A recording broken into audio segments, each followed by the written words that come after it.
नमस्कार दोस्तों, स्वागत है आप सभी का द स्टोरीज चैनल में। दोस्तों, आज की कहानी का नाम है जीजी माँ। तो आइए कहानी सुनते हैं। इस कहानी को पूरा ज़रूर सुनिएगा और अगर आपको कहानी अच्छी लगे तो हमें कमेंट करके ज़रूर बताइएगा और वीडियो को लाइक एंड चैनल को सब्सक्राइब ज़रूर करिए। तो आइए कहानी स्टार्ट करते हैं। जीजी माँ। जीजी माँ को लेकर मुझ में बड़ी उत्सुकता रहती थी कि जीजी माँ की शादी नहीं हुई क्या? अगर शादी हुई है तो वो यहाँ क्यों रहती है? अपने घर क्यों नहीं रहती? अगर शादी नहीं हुई तो क्यों नहीं हुई? और सब लोग उन्हें जीजी माँ क्यों बुलाते हैं? ऐसे ही अनगिनत सवाल सुहाना के मन में थे, लेकिन वो पूछती किससे? इन सभी प्रश्नों के उत्तर आपको इस कहानी में मिलेंगे। तो आइए कहानी स्टार्ट करते हैं। Ding dong. कौन है? जी मैं सुभी, सुहाना की सहेली। सुहाना है क्या घर पर? तुम लोगों को घर में कुछ काम नहीं है क्या, जो सहेली के घर घूमने चल पड़ी? जी आंटी वो। अरे शुभी तू अंदर आ जा। जीजी माँ, ये मेरी सहेली है सुभी, और सुभी यह मेरी जीजी माँ है। सुहाना ने आते ही दोनों का परिचय कराया। प्रणाम आंटी, शुभी ने जीजी माँ के चरण छूते हुए कहा। ठीक है कहते हुए इंदु जी अपने कमरे में चली गई, जिसे सुहाना ने जीजी माँ कहकर सुभी से परिचय करवाया था। बहुत अच्छे टाइम पर आई है। मैं अभी चाय ही बनाने जा रही थी। बहुत दिन हो गए साथ में बैठकर चाय पिए हुए। सुहाना ने कहा, आजकल तो तू किटी में भी नहीं आती और शाम को क्लब में भी नहीं आती, तो मैंने सोचा देखूं क्या बात है। और ये आंटी कौन है? और तू इन्हें जीजी माँ क्यों कह रही है? सुभी ने पूछा। आते ही इतने सारे सवाल, जरा सांस तो ले ले। चल चलकर रूम में बैठ, मैं चाय लेकर आती हूँ, फिर आराम से बातें करेंगे, सुहाना ने मुस्कुराते हुए कहा। सुहाना ने जल्दी से चाय बनाई और जीजी माँ की चाय उनके कमरे में देकर अपनी और सुभी की चाय लेकर अपने रूम में आ गई। दोनों ने चाय अभी पीना शुरू ही किया था कि किसी की चिल्लाने की आवाज़ आई। बिट्टो, ओ बिट्टो, ये क्या बेकार सी चाय बनाई है? सुहाना जल्दी से जीजी माँ के कमरे में पहुंची। क्या हुआ जीजी माँ? ये क्या चाय बनाई है तूने, और शक्कर इतनी ज़्यादा क्यों डाल दी? तू जानती है ना मुझे ज़्यादा शक्कर पसंद नहीं। माफ़ कर दीजिए जीजी माँ, आगे से नहीं होगा, मैं ध्यान रखूँगी। और मुस्कुराते हुए अपने रूम में आकर सुभी के साथ चाय पीने लगी। चाय में शक्कर ठीक है सुहाना, फिर आंटी जी क्यों इतना चिल्ला रही हैं? आजकल तो अपनी सास की कोई इतनी नहीं सुनता जितनी तू इनका सुन रही है। कौन है ये सुहाना? क्यों तुम लोगों के साथ रह रही हैं?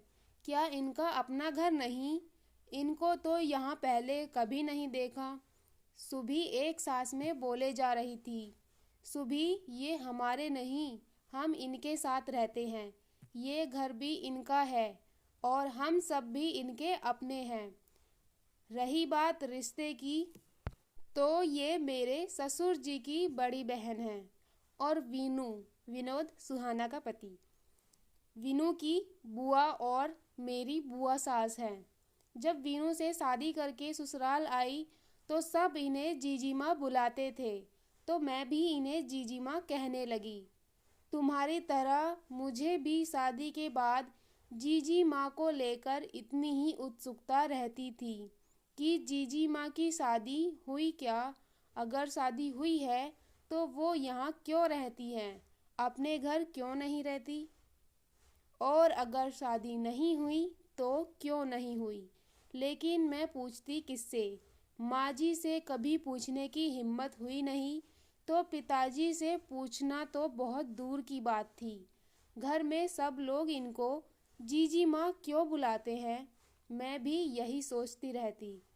लेकिन एक दिन मुझे मौका मिल गया। घर में सब लोग कहीं सत्संग में गए थे। घर पर मैं और वीनू ही थे। वीनू मुझे अपनी बचपन की फ़ोटो दिखा रहे थे। तभी मैंने जीजी माँ की एक फ़ोटो देखी जिसमें वह बहुत सुंदर गुड़िया जैसी दिख रही थी। तो मैंने भी उनसे पूछा, वीनू, जीजी माँ इतनी सुंदर थी तो उनकी शादी क्यों नहीं हुई? अगर हुई है तो वो यहाँ क्यों है? माँ, पिताजी, तुम यहाँ तक कि हमारे पड़ोसी भी उन्हें जीजी माँ क्यों कहते हैं?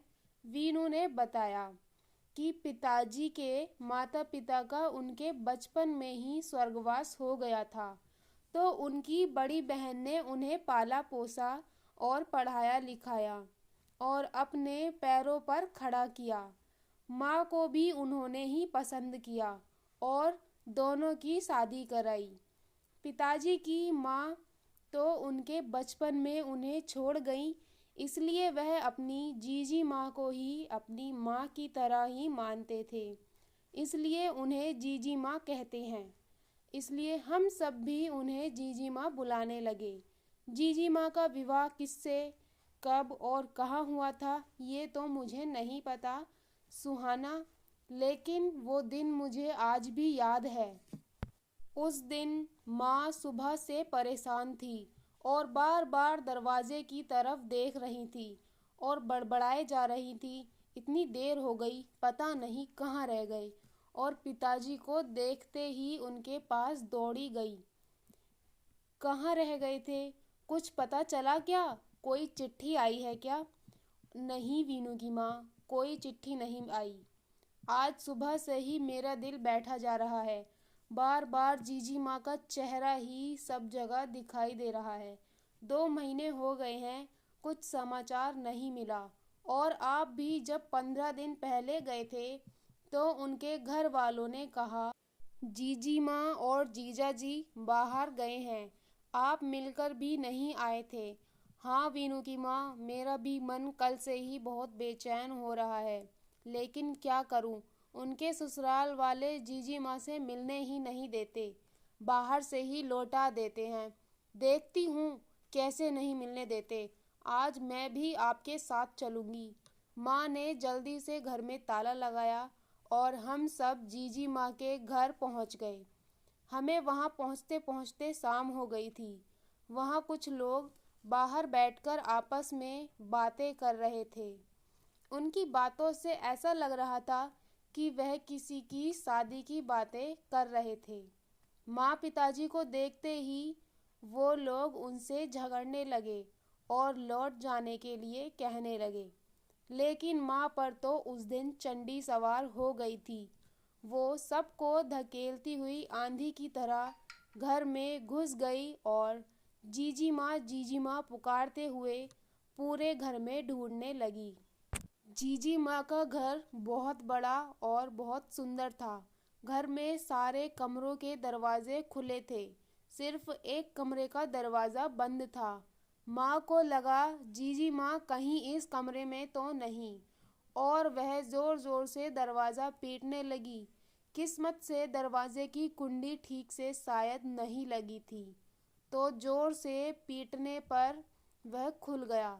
माँ ने अंदर झांककर देखा तो जीजी माँ जमीन पर बेसुध पड़ी थी।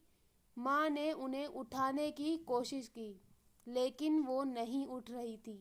उनके हाथ पांव ठंडे पड़ गए थे और चेहरा भी काला पड़ गया था। इतनी सुंदर जीजी माँ आज बहुत ही अजीब दिख रही थी। माँ और पिताजी जल्दी से जीजी माँ को हॉस्पिटल लेकर भागे। जीजी माँ 2 दिन तक अस्पताल में बेहोश पड़ी रहीं और माँ पिताजी वहीं जीजी माँ का हाथ पकड़े बैठे रहे। माँ बार बार कहती, मैं अपनी जीजी माँ को यहाँ से वापस घर लेकर ही जाऊँगी, उन्हें कुछ नहीं होने दूँगी। शायद माँ पिताजी के प्यार से ही जीजी माँ को होश आ गया था। उन्होंने ही बताया कि शादी के इतने साल बाद भी वो माँ नहीं बन पाई, इसलिए उनके ससुराल वाले उनके पति की दूसरी शादी करवाना चाहते थे। जब उन्होंने इसका विरोध किया तो उन्हें मारते पीटते और घर से निकल जाने के लिए कहते। जब वो नहीं मानी तो उन पर चरित्रहीन होने का आरोप लगा दिया। जीजी माँ ने सब सहन किया, लेकिन ये आरोप वह सहन नहीं कर पाई, इसलिए अपना जीवन समाप्त होने का निर्णय लिया। जीजी माँ, आपने ऐसा क्यों किया? आप अपने बच्चों को कैसे भूल गई? आपने यह नहीं सोचा कि आपके बच्चे आपके बिना कैसे रहेंगे? आप घर क्यों नहीं आई जीजी माँ? हमें खबर क्यों नहीं की? माँ ने रोते हुए पूछा। जीजी माँ रोते हुए बोली, नहीं दुल्हन, मैं तुम लोगों पर बोझ नहीं बनना चाहती थी। तुम्हारा भी अब अपना परिवार है और मैं नहीं चाहती कि मेरी बदकिस्मती का साया भी तुम लोगों पर पड़े। पिताजी ने कहा, यह आपने कैसे सोच लिया कि आप हम लोगों पर बोझ हैं और माँ भी कभी अशुभ होती है? यह तो हमारा सौभाग्य है कि हमारी पास आप जैसी माँ है। उस दिन माँ पिताजी ने जीजी माँ से यह वादा लिया कि वो उन्हें छोड़कर कहीं नहीं जाएंगी। तब से हम सब साथ रहते हैं। पता है सुभी, जब मैं शादी करके ससुराल आई थी तो जीजी माँ मेरा बहुत ध्यान रखती थी। मेरी प्रेगनेंसी के समय तो जीजी माँ ने मुझे एक गिलास पानी तक नहीं उठाने दिया और मेरी डिलीवरी के बाद रिमझिम, सुहाना की बेटी, रिमझिम का सारा काम जीजी माँ ही करती थी। मुझसे कहती, बिट्टू तू अपनी सेहत का ध्यान रख, इस समय शरीर कमज़ोर हो जाता है, ठीक से खाया कर, ज़्यादा भागदौड़ मत कर, बाकी मैं हूँ ना, सब संभाल लूँगी, तू चिंता क्यों करती है? लेकिन सुहाना, जीजी माँ का व्यवहार तो कितना रूखा है तेरे साथ, और तू बोल रही थी वह तुझसे बहुत प्यार करती हैं। पिताजी की मृत्यु तो कई साल पहले ही हो गई थी, लेकिन 2 महीने पहले माँ जी का भी देहांत हो गया और जीजी माँ वहाँ गांव में कैसे रहती अकेली। वीनू की जॉब और रिमझिम के स्कूल की वजह से हम वहाँ गांव में नहीं रह सकते थे, इसलिए हमने उन्हें यहाँ लाने के लिए सोचा। और जीजी माँ से बात की तो वो बोली, जिसने जीवन भर साथ रहने का वादा किया, जब वही तोड़कर चले गए तो वह किसी के साथ नहीं जाना चाहती और वृद्धा आश्रम जाने की जिद पकड़ ली। वीनू और मैं किसी तरह उन्हें यहाँ ले आए, लेकिन वह अभी भी अपनी जिद पर अड़ी हैं, इसलिए ऐसा व्यवहार करती हैं कि हम लोग परेशान होकर उन्हें वृद्धा आश्रम जाने दें। लेकिन सुबी, मैं अपनी जीजी माँ की तरह ही जिद्दी हूँ, मैं उन्हें कहीं नहीं जाने दूंगी। मैं तो भगवान को धन्यवाद देती हूँ कि मुझे जीजी माँ के साथ रहने का मौका मिला। मैं भी देखती हूँ कब तक नहीं मानती वो। सच सुहाना, तेरी सोच और सहन शक्ति ने तो मुझे भी एक नई राह दिखा दी। भगवान से प्रार्थना करूँगी कि तेरी सहन शक्ति बनी रहे और तू अपनी जीजी माँ को यहाँ रहने के लिए मना ले। और सुबी ने सुहाना को गले लगा लिया। दोस्तों, आप ही बताइए, क्या सुहाना की जिद सही है या जीजी माँ का गुस्सा और वृद्धा आश्रम जाने का फैसला? तो दोस्तों, कैसी लगी आपको आज की ये कहानी, हमें कमेंट करके ज़रूर बताइएगा। और अगर कहानी अच्छी लगे तो वीडियो को लाइक और चैनल को सब्सक्राइब ज़रूर कीजिएगा। साथ में बेल आइकन को भी प्रेस कर दीजिएगा ताकि वीडियो की आने वाली हर नोटिफिकेशन सबसे पहले आपको मिले। तो दोस्तों, अपना ध्यान रखिए और अपनी फैमिली के साथ खुश रहिए। मिलती हूँ आपसे नई वीडियो में नई कहानी के साथ। तब तक के लिए बाय बाय।